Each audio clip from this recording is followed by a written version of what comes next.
श्रावण मास के चौथे सोमवार पर उज्जैन के महाकालेश्वर मंदिर में बाबा महाकाल भस्मारती के बाद विशेष श्रृंगार किया गया। इस मौके पर बाबा महाकाल की पुजारियों ने सोशल डिस्टेंसिंग के साथ आरती भी उतारी।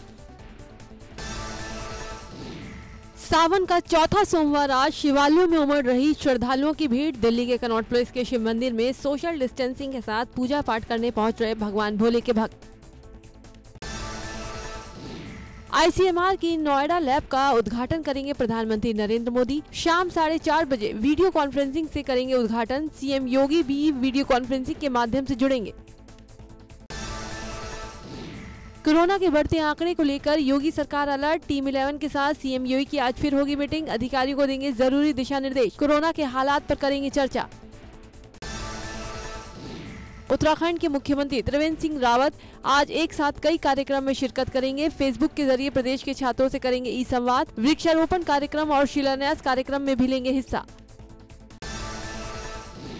राजस्थान मामले पर सुप्रीम कोर्ट में आज सुनवाई। कोर्ट तय करेगा राजस्थान हाई कोर्ट पायलट खेमे के विधायकों की याचिका पर सुनवाई कर सकता था या नहीं। राजस्थान हाई कोर्ट के आदेश के खिलाफ स्पीकर ने दायर की है याचिका।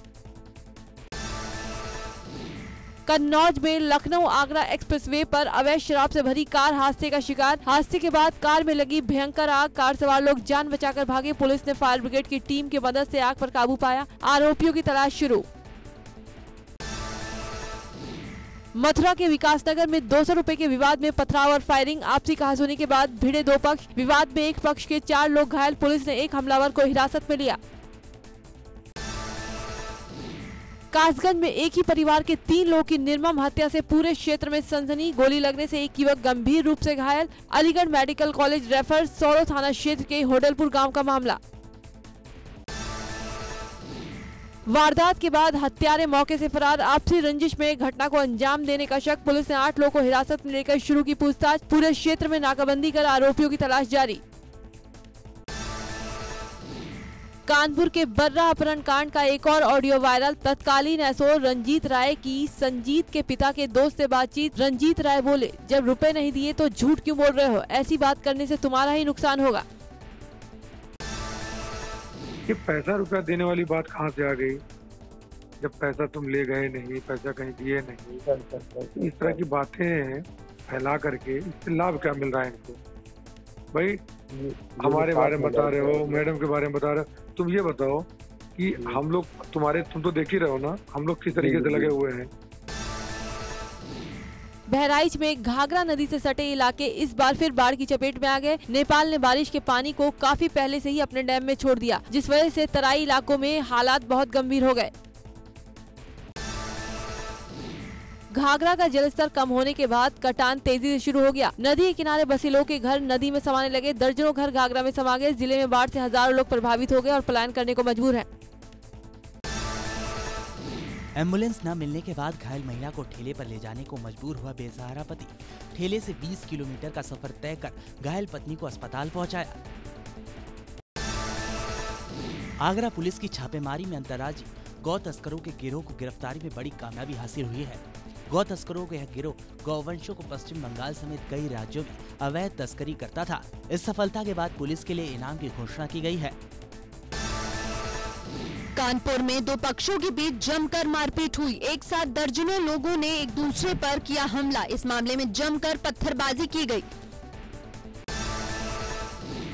देवरिया में जमीनी विवाद के चलते 2 पक्षों में जमकर लाठी डंडे चले। इस विवाद में एक पक्ष बुरी तरह से जख्मी हो गया और विवाद के बाद हुई इस मारपीट का वीडियो सोशल मीडिया पर वायरल हुआ।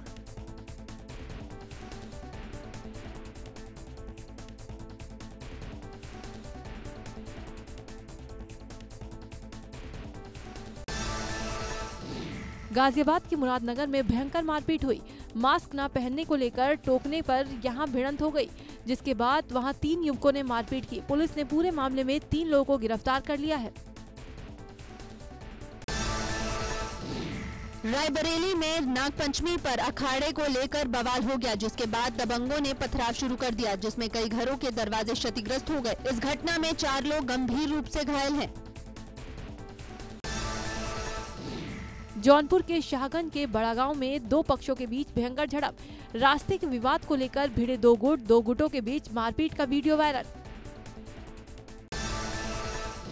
बरेली के बिथरी चैनपुर थाना क्षेत्र में दो पक्षों में बवाल का वीडियो वायरल वीडियो में दोनों पक्ष हाथ में डंडे लेकर एक दूसरे को पीटते दिख रहे हैं। दोनों पक्षों की तरफ से पत्थर भी फेंके गए। बवाल में 5 लोग घायल हो गए। पुलिस ने मुकदमा दर्ज कर लिया है।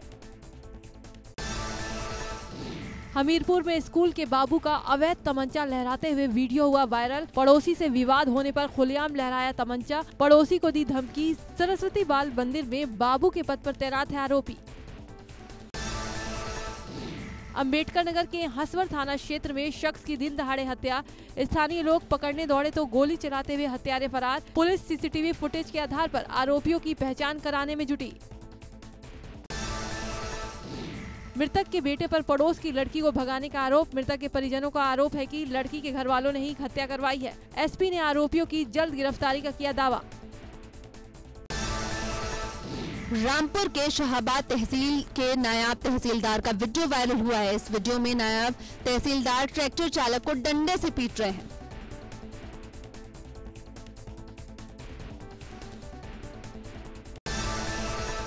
मथुरा में एक धार्मिक अनुष्ठान के दौरान 2 मासूमों के फल खा लेने पर दबंगों ने मासूमों को जंगले से बांधकर जमकर पिटाई की। इस मामले का वीडियो सोशल मीडिया पर वायरल हो रहा है।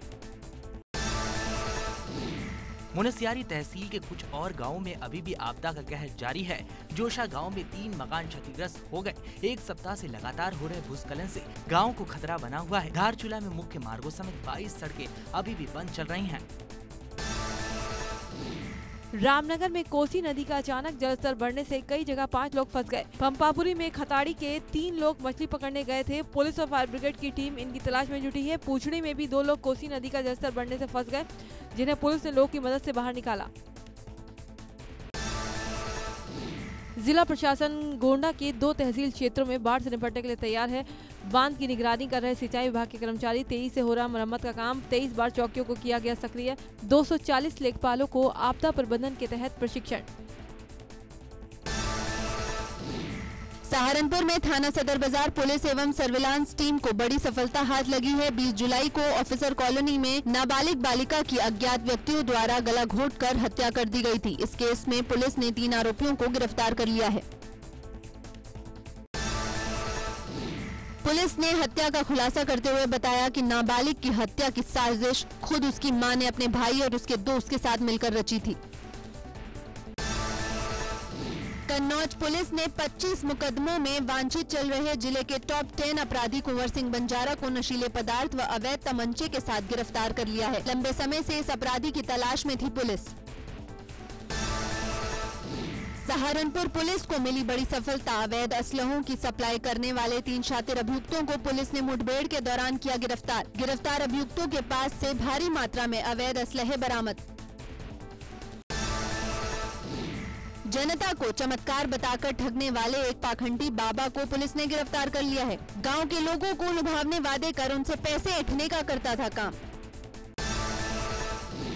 कानपुर में संजीत हत्याकांड पर पुलिस के दावों पर सवाल। आरोपी ज्ञानेंद्र और पड़ोसियों ने कार को लेकर उठाए सवाल। बाजार खाला से 8 साल की मुकबादिर लापता बच्ची को किया बरामद। घर के बाहर से खेलते वक्त हो गई थी लापता। पुलिस का संजीत अपहरण मामले में किए गए खुलासे को परिवार झूठा बता रहा है। परिवार ने पुलिस पर खानापूर्ति के भी आरोप लगाए हैं। परिवार ने इस पूरे मामले की जांच सीबीआई को सौंपने की मांग कर रही है ताकि सही आरोपियों का खुलासा हो सके। संजीत के पिता का कहना है कि अभी मेरा बेटा जिंदा है, पुलिस कोई कार्रवाई नहीं कर रही है। कानपुर देहात जिले के भोगनीपुर थाना क्षेत्र में धर्मकांटा पर काम करने वाले युवक का अपहरण। अपहरणकर्ताओं ने परिजनों से 5 दिन के अंदर 20 लाख रुपए की फिरौती की मांग की। वारदात के 9 दिन बाद भी पुलिस के हाथ खाली। पुलिस को बताने पर दी थी जान से मारने की धमकी।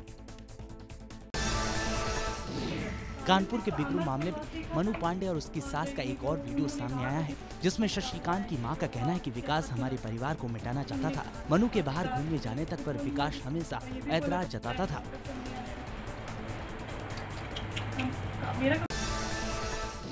कानपुर शूटआउट कांड में चश्मदीद मनु का एक और वीडियो आया सामने। वीडियो में मनु ने बताया शशिकांत पांडे के घर में हुआ था सीओ देवेंद्र का कत्ल। अमर, अतुल और विकास दुबे ने सीओ को मारी थी गोली। विकास बोल रहा था एनकाउंटर करने आया है।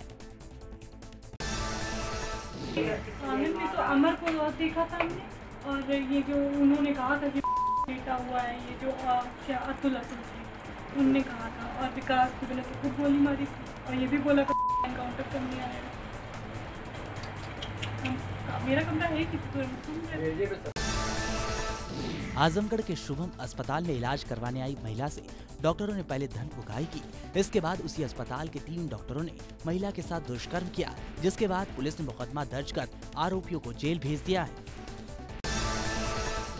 आपसी रंजिश के चलते एक युवक की गोली मारकर हत्या कर दी गई। हत्या करने के बाद दबंग तमंचा लगाते हुए फरार हो गए। फिलहाल पुलिस की गिरफ्त से अपराधी बाहर है। गाजियाबाद में पुलिस ने विदेश में नौकरी दिलवाने वाले ठगों को गिरफ्तार किया है। सोशल मीडिया के जरिए लोगों को बनाते थे शिकार। आरोपियों के पास से 10 पासपोर्ट, लैपटॉप और कई मोबाइल फोन भी बरामद किया गया है। मुरादाबाद के सिविल लाइन इलाके में शौचालय के विवाद में एक भाई ने दूसरे भाई पर धारदार हथियार से हमला कर दिया। गंभीर रूप से घायल को निजी अस्पताल ले जाया गया, जहां उसकी इलाज के दौरान मौत हो गई। पुलिस और फॉरेंसिक टीम मामले की जांच में जुटी है। रामपुर के पटवाई इलाके में बात करने से रोकने पर 2 पक्षों में खूनी झड़प। दोनों पक्षों में जमकर हुई फायरिंग। दोनों पक्षों के एक शख्स को लगी गोली। प्रधान के बेटे की गोली लगने से हुई मौत। एक शख्स घायल, जिला अस्पताल में भर्ती। औरैया के दिव्यापुर में नशे में चूर एक युवक ने आपसी विवाद में दूसरे युवक को गोली मारी। गंभीर रूप से घायल युवक को सैफई रेफर किया गया। पुलिस ने आरोपी युवक के पिता को हिरासत में लिया। आरोपी की सरगर्मी से तलाश तेज। शामली में पुलिस और बदमाशों के बीच जबरदस्त मुठभेड़। पैर में गोली लगने से शातिर लुटेरा घायल। एक बदमाश मौके का फायदा उठाकर फरार बदमाश की तलाश में पुलिस कर रही कॉम्बिंग।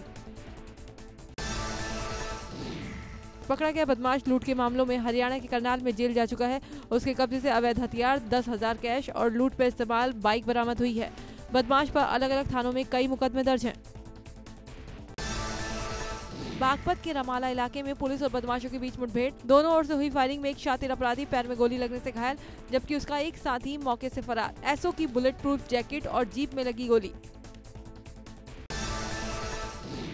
घायल अपराधी कुख्यात सुनील राठी का शार्प शूटर है, जिसने 7 जुलाई को देशपाल हत्याकांड को अंजाम दिया था। पुलिस को मौके से 4 mm की पिस्टल, 2 कारतूस, 2 खोखे और बिना नंबर की बाइक बरामद हुई है। फिरोजाबाद के सैफपुर में कुएं की सफाई के दौरान हादसा। मिट्टी धंसने से मजदूर दबा। राहत और बचाव कार्य के लिए पहुंची टीम। मलबे से मजदूर को जब तक निकाला गया तब तक मजदूर की मौत हो चुकी थी। अनलॉक 3 के लिए एसओपी बनाने की प्रक्रिया शुरू। सूत्रों के मुताबिक अनलॉक 3 में सोशल डिस्टेंसिंग के साथ खोले जा सकते हैं सिनेमा हॉल। मेट्रो, स्कूल पर जारी रहेगी पाबंदी। देश में कोरोना के मामले बढ़कर 13,85,522 हो गए। इस समय 4,67,822 एक्टिव केस हैं और 8,85,576 लोग संक्रमण से मुक्त हो चुके हैं। खतरनाक वायरस ने अब तक 32,063 लोग की जान ले ली। पिछले 24 घंटे में देश में 48,661 नए मामले सामने आए और 705 लोगों की मौतें हुई। देश में कोरोना की रिकवरी दर 63.53% है।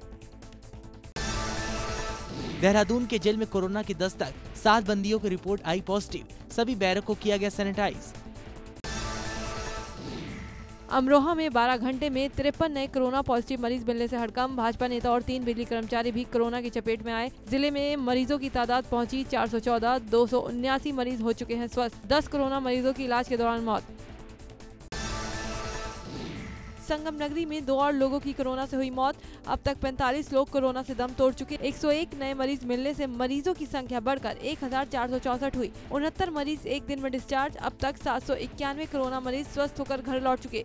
जिले में एक्टिव केस की संख्या 628। सुल्तानपुर एसपी पुलिस की कार्यशाली रियलिटी चेक के लिए भेष बदल कर निकले। सिविल ड्रेस में हॉटस्पॉट एरिया में की घुसने की कोशिश। पुलिसकर्मियों ने दौड़कर उन्हें पकड़ा। एसपी ने 2100 रुपए और ताली बजाकर सभी पुलिस वालों को सम्मानित किया। पिथौरागढ़ की दारमा वैली में इंडो चाइना फंड से स्थानीय युवाओं को स्वरोजगार के साथ इस खूबसूरत वैली में पर्यटन गतिविधियों को बढ़ावा देने के लिए 45 होम स्टे बनाए जाएंगे। स्थानीय स्तर पर बागवानी, एग्रीकल्चर को, स्थानीय उत्पादों के उत्पादन को भी बढ़ावा दिया जाएगा। अस्पताल में बुनियादी सुविधाएं न होने के चलते गर्भवती महिलाओं को भी कई समस्याओं का सामना करना पड़ रहा है। शासन को कई बार समस्याओं की जानकारी देने के बाद भी कोई उचित कदम नहीं उठाया गया। कोरोना के बाद अब डेंगू की जांच के लिए लगातार मरीज अस्पताल पहुंचने लगे हैं, लेकिन पर्याप्त संख्या में स्टाफ न होने के कारण मरीजों को कई समस्याओं का सामना करना पड़ रहा है। बद्रीनाथ धाम के श्रद्धालुओं के लिए एक अच्छी खबर। जिला प्रशासन की ओर से अमेज़न का हुआ करार, देश विदेश के श्रद्धालु घर बैठे मंगवा सकेंगे प्रसाद। देहरादून में आयोजित उत्तराखंड यंगस्टर मीट में भाजपा के महामंत्री राम माधव ने की शिरकत। भारी सुरक्षा के बीच मसूरी स्वाय होटल पहुंचे राम माधव, मसूरी विधायक गणेश जोशी और भाजपा मंडल अध्यक्ष ने फूलों का गुलदस्ता देकर उनका स्वागत किया।